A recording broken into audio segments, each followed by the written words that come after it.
तो इस मूवी के स्टार्ट होता है मैक्सिम की बचपन की एक वीडियो को दिखाते हुए, जिसमें वो चर्च के लिए डांस परफॉर्मेंस कर रही थी और अब प्रेजेंट पे वो बहुत बड़ी एक्ट्रेस बनना चाहती है। उसी के चलते आज वो डायरेक्टर को ऑडिशन देने के लिए आई है। मैक्सिम का ये ऑडिशन बहुत अच्छा जाता है क्योंकि डायरेक्टर को मैक्सिम की एक्टिंग, कॉन्फिडेंस और एटीट्यूड सब बहुत पसंद आया था।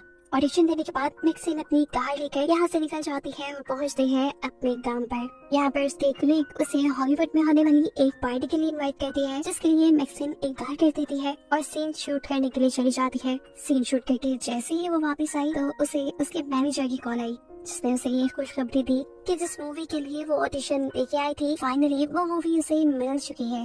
ये बात वो फौरन जाकर अपने एक दोस्त को बताती है, जिसकी शॉप उसके अपार्टमेंट के ठीक नीचे है। उसका दोस्त भी ये खबर सुनकर उसके लिए बहुत ज्यादा एक्साइटेड था। अभी वो ज्यादा देर यहाँ रुक नहीं सकती थी क्योंकि अभी उसे कहीं और जाना था। वो एक ऐसी जगह जाती है जहाँ उसे लाइव डांस करना था। वो एक खाली कमरे में डांस कर रही थी। उसके सामने एक मिरर लगा हुआ था, जिसके पीछे से दूसरा इंसान तो उसे देख पा रहा था, लेकिन मैक्सिम उसे नहीं देख पा रही थी। मैक्सिम को डांस करता दिखते हुए ये लेदर के कपड़े पहना हुआ आदमी ऐसे गुस्से से पागल हो रहा था जैसे उसका बस न चल रहा हो। वो इस मिरर को तोड़कर मैक्सिम को मार दी। फिर डांस करके मैक्सिम यहाँ से बाहर निकलती है तो उसे यहाँ अपनी एक और कलीग मिल जाती है, जो उसे उसी पार्टी के लिए इनवाइट कर रही थी, जिसके लिए पहले उसे उसके कलीग ने इनवाइट किया था, हॉलीवुड हिल्स वाली पार्टी के लिए। फिर अब वो घर के लिए निकल जाती है। रात गहरी थी, लेकिन वो ऐसे कॉन्फिडेंस से चल रही थी जैसे उसे कोई डर न हो। ऐसे ही चलते हुए एक अंधेरी गली में एक आदमी उसका रास्ता रोक लेता है। मैक्सिम डरती नहीं उसके पीछे से पुलिस की कार भी गुजरी, लेकिन मैक्सिम ने चिल्लाकर मदद के लिए किसी को नहीं बुलाया। उसके पास एक गन थी,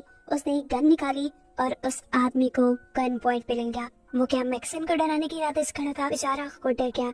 मैक्सिम ने गन पॉइंट पे उसके कपड़े उतारे और फिर अपनी हील से उसके जिस्म के कई हिस्सों को क्रश करते हुए आगे बढ़ गई। जाते हुए उसने उस आदमी से कहा, इससे पहले जब किसी ने मुझे ऐसे ही मारने की कोशिश की थी तो मैंने उसका सर कुचल दिया था। घर आने के बाद वो रात में अपने फ्रेंड के साथ मूवी देखती है और सो जाते हैं। आधी रात में उसके घर डोर बेल बजती है। वो देखने के लिए बाहर गई तो बाहर कोई भी नहीं था। किसी ने उसके डोर के बाहर एक इनवेलप रखा था, जो रखते ही वो आदमी लिफ्ट के जरिए यहाँ से भाग गया। इनवेलप को लेकर मैक्सिम घर आ गई। उसके अंदर से एक टेप निकली, जिसे चलाने पर उसे अपनी ही मूवी इसके अंदर नजर आई। इसके अंदर बहुत से एडल्ट सीन्स थे। ऐसा लग रहा था जैसे कोई उसे ब्लैकमेल करने की कोशिश कर रहा है। खैर इसके बाद हम मैक्सिम की दोनों कलीग से मिलते हैं, जो हॉलीवुड हिल्स वाली पार्टी में गई थी, जिस पार्टी में उन्होंने मैक्सिम को भी इनवाइट किया था। इसी पार्टी से इन दोनों को किडनैप कर लिया गया और अब इनकी आंखों और मुंह पर पट्टी बांध के इनकी वीडियो बनाई जा रही थी। ये सब वही लेदर के कपड़े पहना हुआ आदमी कर रहा था। अगली सुबह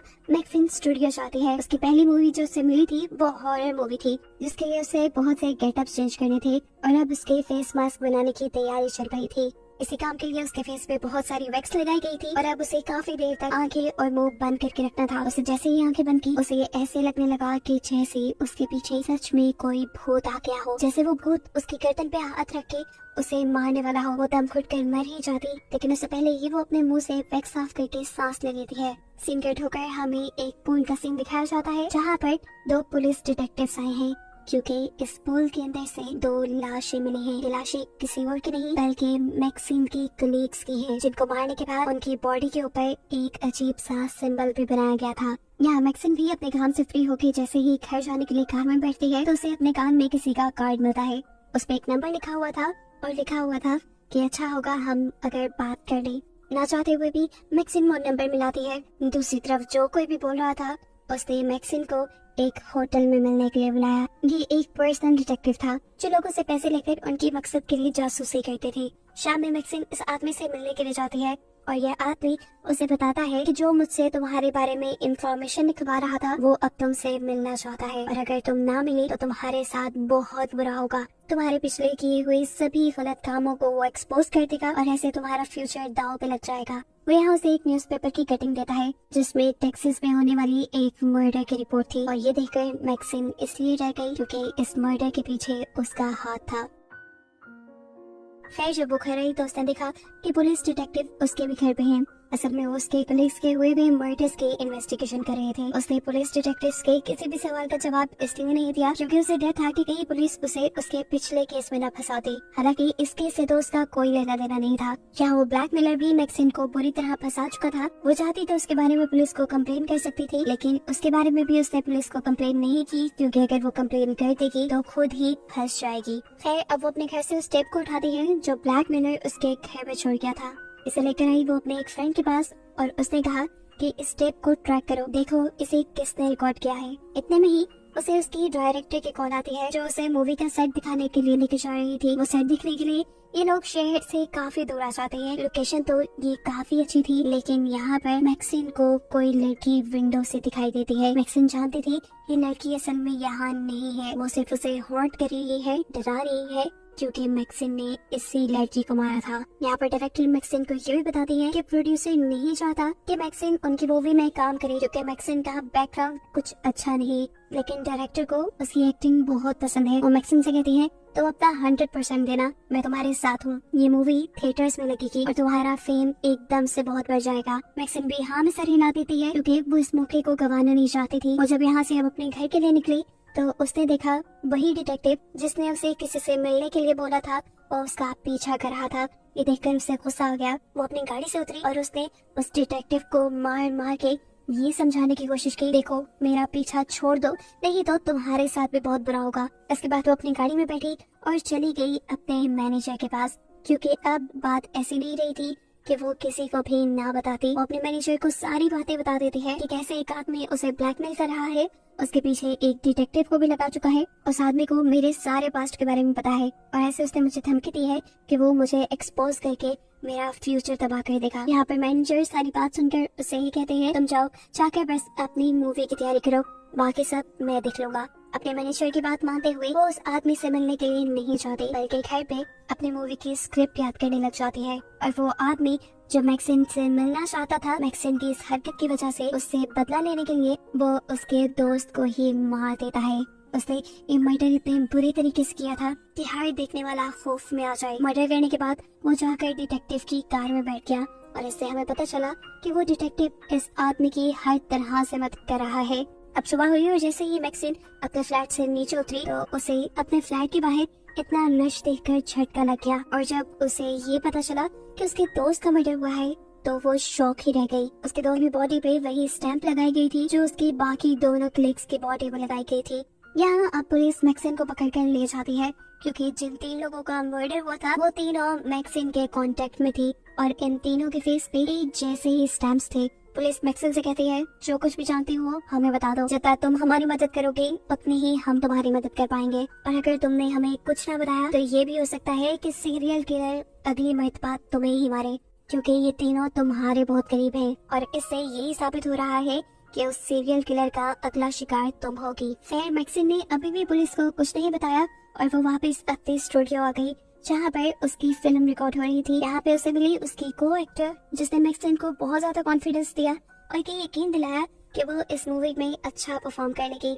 ये लोग सादा मूवी को डिस्कस नहीं कर सकते थे क्योंकि दूसरी लड़की को जाना था हॉलीवुड हिल्स केक पार्टी में। हाँ, लेकिन जाते जाते उसने ये एडवाइस जरूर दी थी मैक्सिन को कि जैसा डायरेक्टर बोले बिल्कुल वैसा ही करना, ये तुम्हारे हक में ठीक रहेगा।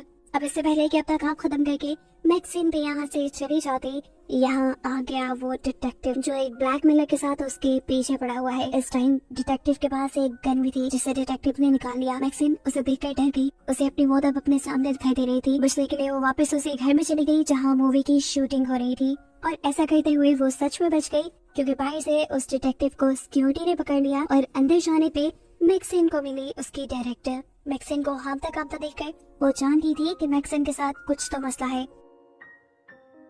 वो मैक्सिन से कहती है बेशक ये वीकेंड ले लो लेकिन तुम्हारी लाइफ में जितनी भी प्रॉब्लम्स है उनको खत्म करके आना क्योंकि मैं अपने काम में किसी भी प्रॉब्लम्स को बर्दाश्त नहीं करती। मैक्सिन ने उसकी बातों को अपने दिमाग में बिठा लिया था और अब ये बिठा लिया था कि वो इस सब चीजों को खत्म करके ही रहेगी। वो रात में एक पार्टी में जाती है जहाँ पर डिटेक्टिव पहले से ही मौजूद था। मैक्सिन ये जानती थी कि डिटेक्टिव यहाँ पर भी उसका पीछा करता रहेगा, इसीलिए वो उसे अपने पीछे लगाकर एक खाली गैराज में ले आई जहाँ पर मैक्सिन का मैनेजर और एक और आदमी उसका पहले से ही इंतजार कर रहे थे। यहाँ पर आते ही उन्होंने डिटेक्टिव को बेहोश कर दिया और उसे एक कार में बिठाकर जंक यार्ड में ले गए और वहाँ जाकर उस कार को इस आदमी के साथ ही क्रश कर दिया, जिससे डिटेक्टिव के मरने के सारे सबूत खत्म हो गए और मैक्सिन की लाइफ से एक छोटी सी प्रॉब्लम भी खत्म हो गई। इस सब के बाद मैक्सिन काफी सेटिस्फाइड थी। वो अपने घर आई और शावर लेने लग गई। रात का उसका कोई प्लान नहीं था, लेकिन तभी उसे अपनी को एक्ट्रेस की याद आई जिसने उसे बताया था कि वो हॉलीवुड हिल्स वाली पार्टी में जा रही है। उसे पार्टी में जहाँ जाने पर उसकी पिछली 2 कलीग्स की मौत हुई थी और अब हो सकता था कि इसकी को एक्टर को भी वहाँ पे मार दिया जाए। मैक्सिन को ख्याल आता है कि हो सकता है कि वो उस लड़की की जान बचा सके। ये सोचते हुए वो हॉलीवुड हिल्स के लिए निकल जाती है और यहाँ हम देखते हैं कि पुलिस डिटेक्टिव्स भी उसका पीछा कर रहे थे। जब वो पार्टी साइट पर पहुंचे तो उसने देखा कि यहाँ कोई पार्टी नहीं चल रही थी। इससे पहले कि वो यहाँ से वापस चली जाती, उसे कुछ जानी पहचानी सी आवाज आती है। अंदर जाकर वो देखते हैं कि उसके बचपन की एक वीडियो चल रही थी, वही वीडियो जिसे मूवी के स्टार्ट में हमने देखा था। मैक्सिन अब इस कमरे के अंदर चली जाती है। ये वही घर है जहाँ पहले भी उसके कलीग्स को मारा गया है। हो सकता था कि ये भी उसके लिए कोई ट्रैप हो। इस टेप को वही ब्लैकमेलर देख रहा था जिसका चेहरा अभी तक पूरी मूवी में हम देख नहीं पाए, जिसने ब्लैक लेदर के कपड़े पहने होते हैं और अब पहली मर्तबा उसका चेहरा दिखाया जाता है। ये कोई और नहीं बल्कि थे मैक्सिन के डैड। अपने डैड को देखकर मैक्सिन स्टिल रह जाती है। यह आदमी काफी सालों से मैक्सिन को ढूंढ रहा था और काफी मेहनतों के बाद अब मैक्सिन खुद चलकर उसके पास आई थी। इसने इतने सारे मर्डर्स क्यों किए, उसके पीछे एक रीजन थी। उसका मानना था कि हॉलीवुड जो हॉरर मूवीज बना रहा है उससे लोगों का माइंड करप्ट हो रहा है और लोग यानी गुनाहों की तरफ जा रहे हैं। उन्हीं गुनाहों को रोकने के लिए और हॉलीवुड को एक्सपोज करने के लिए उसने वो सारे मर्डर्स किए और उन सब के मुंह पे एक स्टैम्प भी बनाया। मैक्सिन तो यहाँ पर अपनी को एक्ट्रेस को बचाने के लिए आई थी, लेकिन उसे क्या मालूम था कि वो उसके यहाँ आने से पहले ही मर गई। इसी टाइम उसका पाँव लगा एक सूटकेस भी जो सीढ़ियों से लुढ़कते हुए नीचे गिरकर खुल गया और उसके अंदर से निकला उसकी को एक्ट्रेस का कटा हुआ सर। इससे पहले कि मैक्सिन भी यहाँ कुछ समझ पाती, उसके डैड उसे बेहोश कर देते हैं और उसे एक खास जगह पर ले आया जाता है। उसके डैड का मानना था कि मैक्सिन भटक गई थी और उसे वापस रास्ते पे लाया जा सकता है। उसने जितने भी गुनाह किए थे उसके सारे गुनाहों से उसे साफ करने के लिए ये लोग उसका एक्सोर्सिज्म करने वाले थे, इसलिए उसे एक दरख्त से बांध दिया गया था। यहाँ पर उसके डैड के बहुत से फॉलोअर्स भी खड़े हुए हैं और सब कुछ रिकॉर्ड किया जा रहा है। इससे पहले कि अब मैक्सिन के डैड उसके मुंह पे भी वही स्टैंप लगा दे जो उसने बाकी लोगों के मुंह पे लगाई थी, यहाँ पर डिटेक्टिव्स आ जाते हैं जो उसका पीछा कर रहे थे। मैक्सिन के डैड की तरफ शूट करते हुए वो उसके इरादों को नाकाम बना चुके थे और अब यहाँ पे एक हलचल सी मच गई थी। यहाँ डिटेक्टिव की चलाई हुई गोलियों से बहुत से लोग मारे गए, लेकिन मैक्सिन के डैड बचकर भाग निकले। डिटेक्टिव्स भी उसके पीछे भागे और उसे हॉलीवुड हिल्स के साइन के करीब पकड़ लिया गया। यहाँ तक पहुँचते हुए दोनों पुलिस डिटेक्टिव्स बहुत ज्यादा जख्मी हो चुके थे और मैक्सिन के डैड भी जो जख्मी हो चुके थे वो भी थक कर यहाँ गिर गए थे। मैक्सिन भी अपने डैड को मारने के लिए यहाँ आई थी। इससे पहले कि मैक्सिन अपने डैड को मार पाती, ऊपर एक पुलिस का हेलीकॉप्टर आ जाता है। इसे देखते ही मैक्सिन के माइंड में बहुत से ख्याल जाग उठते हैं, जैसे कि अगर वो अपने डैड को यहाँ इसी वक्त मार दे तो वो सबके लिए एक हीरो बन जाएगी, क्योंकि उसके डैड एक सीरियल किलर थे। उसका ये करना उसकी शोहरत को और बढ़ा देगा, क्योंकि उसने लोगों को बचाने के लिए अपने डैड को मार दिया। सब लोग उसे हीरो मानने लगेंगे और ऐसे किसी भी मूवी बनने से पहले ही वो हिट हो जाएगी और फिर बड़े बड़े चैनल्स पे उसके इंटरव्यू होंगे। ये सब करने के लिए उसे करना क्या था, बस अपने डैड को मारना था और बिना वक्त जाया किए उसने ये कर दिया। उसने अपने डैड का सर क्रश करते हुए उसे मार डाला। सीन कट होकर अब हमें कुछ टाइम बाद का सीन दिखाया जाता है जहाँ मैक्सिन की मूवी की शूटिंग खत्म हो चुकी है। मैक्सिन अपनी मूवी के प्रीमियर पे आई है और अपनी सोच के बिल्कुल मुताबिक वो अपनी मूवी के रिलीज होने से पहले ही मशहूर हो चुकी थी। अभी भी उसका इंटरव्यू हो रहा था और उसे हजारों लोग एक साथ सुनने वाले थे। उसकी इस बढ़ती हुई शोहरत को दिखाने के साथ ही ये कहानी यहाँ खत्म हो जाती है।